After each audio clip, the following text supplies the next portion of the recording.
Il trattamento del tumore del rene è profondamente cambiato negli ultimi anni, anche grazie all'introduzione delle tecniche mini-invasive.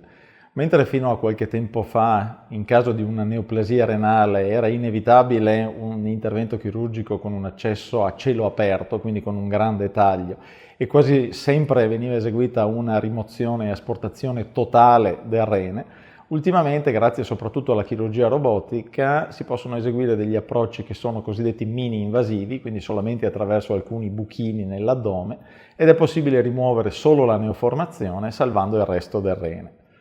Con questo approccio si ha un controllo della malattia, è un intervento sicuro dal punto di vista anche oncologico, ma questo permette di salvare molto tessuto renale e salvare rene vuol dire avere una preservazione della funzione che è fondamentale poi.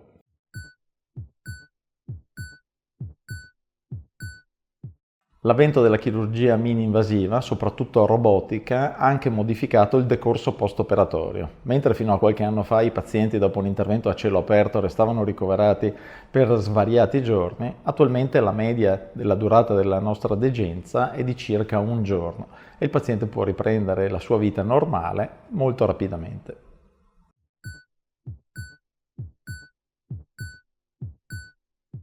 Nella chirurgia robotica l'operatore sta seduto alla console e attraverso un visore tridimensionale vede l'interno del campo operatorio.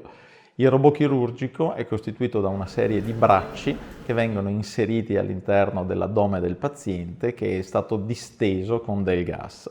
Esistono gli altri operatori al tavolo che sono fondamentali per aiutare l'intervento chirurgico. La chirurgia robotica per il tumore del rene rende possibili interventi che fino a qualche tempo fa erano inimmaginabili, riuscendo ad asportare delle lesioni anche molto grandi, ma preservando il resto del rene.